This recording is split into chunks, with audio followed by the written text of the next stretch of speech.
पुराणों में गणना की गई अवधि और समय आधुनिक वैज्ञानिकों द्वारा किए गए प्रयोगों और टिप्पणियों से मेल खाते हैं। वास्तव में पृथ्वी और ब्रह्मांड की आयु का ज्ञान श्रीमद् भगवत गीता से लिया गया है। राजा मुचुकुंद और श्री कृष्ण का इतिहास श्रीमद् भागवत पुराण में मिलता है। स्वर्ग का एक दिन एक पृथ्वी वर्ष के बराबर है, इसलिए सत्ययुग की अवधि 4800 गुणा 360 या 1728,000 वर्ष है। त्रेतायुग की अवधि 3600 गुणा 360 या 1296,000 वर्ष है।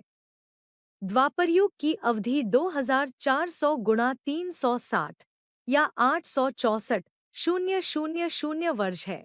हमें कई योगियों या भिक्षुओं की कई घटनाएं मिली हैं जिन्होंने वैदिक सिद्धांतों का पालन किया और समाधि के दौरान अपने शरीर को अंतरिक्ष में घूमने के लिए छोड़ दिया और सैकड़ों वर्षों तक वापस नहीं लौटे। हम जैसे भौतिकवादी प्राणियों के लिए यह आश्चर्य की बात हो सकती है, लेकिन यह निश्चित रूप से संभव है कि ऐसे लोग भी मौजूद थे जो गहरे ध्यान या दिव्य नींद में होने पर हमेशा जीवित रह सकते थे। और नहीं, कुंभकर्ण ऐसा नहीं है जो धरती पर रहते हुए सबसे ज्यादा देर तक सोया हो। वह मुचुकुंद एक हिंदू राजा हैं जो लगभग 4 मिलियन वर्षों तक सोते रहे।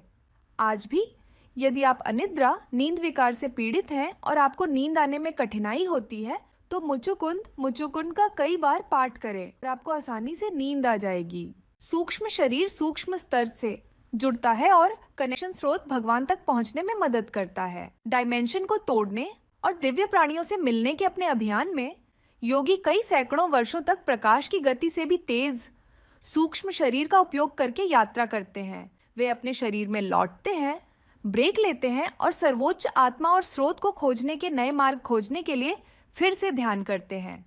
हाल ही में खबर आई है कि मंगोलियाई योगी जो 200 वर्षों से ध्यान कर रहे थे, उनके शरीर को बिना किसी रेफ्रिजरेशन और आधुनिक तकनीकों का उपयोग किए प्राकृतिक रूप से संरक्षित किया गया था। जब कोई योगी या भिक्षु भारी ध्यान करता है, ऊर्जा का संरक्षण करता है, ध्यान केंद्रित करता है और अपने क्राउन चक्र को खोलता है, तो उसके शरीर को संरक्षित करने की कोई आवश्यकता नहीं होती है। शाश्वत शक्ति शरीर की रक्षा करती है। शरीर हाइबरनेशन अवस्था में है और जीवित है। जब मुचुकुंद राक्षसों के साथ युद्ध में मदद करने के लिए देवताओं से मिले तो उन्हें एक दिव्य शरीर का आशीर्वाद मिला। युद्ध करने की क्षमता मुचुकुंद ने पृथ्वी पर ही प्राप्त की थी, लेकिन इसे वर्षों तक बढ़ाने और लंबे समय तक सोने की क्षमता उन्होंने देवताओं से प्राप्त की थी।